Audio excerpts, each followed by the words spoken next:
राजा और उसकी 3 बेटियों की कहानी। बहुत समय पहले एक राजा हुआ करता था जो खुद के बारे में सोचता था कि वो बहुत ही नेक और दयालु है। उसे लगता था कि वह स्थिति को सही से समझने, हर बात पर न्याय करने और हर विषय में उचित विचार रखने वाला व्यक्ति है। राजा की 3 बेटियां थी। एक दिन उसने अपनी बेटियों को बुलाकर कहा, मेरे पास जो कुछ भी है वो सब तुम्हारा है। तुम तीनों को मुझसे ही जीवन मिला है। मेरी इच्छानुसार ही तुम तीनों का भूत, वर्तमान और भविष्य बना हुआ है, जो आगे भी ऐसा ही बना रहेगा। मैं ही तुम तीनों का भाग्य बनाता हूँ। राजा की ये बात सुनकर उसकी दोनों बेटियों ने शांत मन से राजा की बात में हामी भर दी, लेकिन तीसरी बेटी ने ऐसा नहीं किया। उसने कहा, नहीं, मुझे तो नहीं लगता है कि आपके हाथों में मेरा भाग्य है। राजा ये सुनते ही गुस्से में आ गया। उसने अपनी तीसरी बेटी की बातों को चुनौती के रूप में स्वीकार किया। उसने खुद को अपनी तीसरी बेटी के सामने सही साबित करने की ठान ली और उसे जेल में बंद कर दिया। इस वजह से राजा की तीसरी बेटी कई सालों तक जेल में ही बंद रही। राजा और उसकी बाकी की बेटियां राजसी जीवन जीती रही। राजा मन ही मन सोचता था कि यह मेरा ही हुक्म है जो मेरी जिद्दी बेटी जेल में कैद है। लोगों को लग रहा होगा कि यह राजा का ही हुक्म है जो उसकी बेटी को ऐसा भाग्य मिला। उसकी प्रजा के लोग भी यही सोचते थे। उन्हें लगता था कि राजा की तीसरी बेटी ने जरूर कोई गलत काम किया होगा, तभी उसे जेल में कैद कर रखा गया है, वरना कोई पिता अपनी बेटी के साथ भला ऐसा क्यों ही करेगा। राजा कभी कभी जेल में कैद अपनी तीसरी बेटी से मिलने के लिए भी जाता था। उसकी बेटी बहुत कमजोर हो गई थी, लेकिन अभी भी उसके विचार में कोई बदलाव नहीं आया था। मगर राजा अपनी कमजोर होती बेटी की हालत को नहीं देख पा रहा था। एक दिन उसने अपनी तीसरी बेटी से कहा,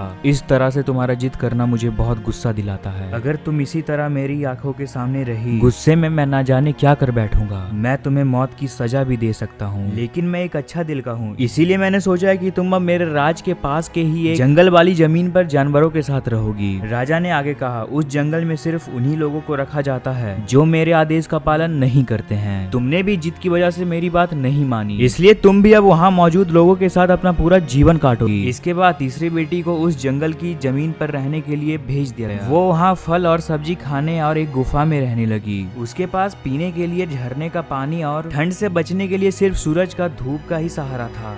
वहाँ की खुली हवा में रहते हुए, फल फ्रूट खाते हुए वो जल्दी से ठीक हो गई। उसने वहाँ पे खेती करना भी शुरू कर दिया। गुफा को उसने घर की तरह सजा लिया था और खुशी खुशी वहीं रहती थी। एक दिन वहाँ पर एक भटका हुआ इंसान आ पहुँचा। उसे देखते ही देखते राजा की तीसरी बेटी से प्रेम हो गया। दोनों खुशी खुशी वहीं रहने लगे। उस जंगल में उन दोनों के अलावा और भी कई लोग रहते थे, जिनकी मदद से उन्होंने उस जंगल को एक शहर के रूप में बदल दिया। कुछ ही सालों में राजा की तीसरी बेटी और वो राहगीर उस शहर के राजा रानी बन गए। अब उनके शहर की चर्चा दूर दूर तक होने लगी। जैसे ही इनकी जानकारी राजा को मिली, वो उस जंगल में सब कुछ देखने के लिए पहुंच गया। जब उसने वहां की राजगद्दी पर अपनी बेटी को बैठा देखा और हाथ में एक खूबसूरत युवक को देखकर उसके होश उड़ गए। राजा की बेटी ने अपने महल में अपने पिता का पूरा सम्मान के साथ स्वागत किया। उसने अपने पिता से उतने बुरे बर्ताव के लिए कुछ भी नहीं कहा। जैसे ही राजा वहाँ बैठा तो उसे एक आवाज सुनाई देने लगी जो कह रहा था कि हर इंसान स्वयं ही अपना भाग्य बनाता है, कोई अन्य इंसान किसी और का भाग्य नहीं बना सकता।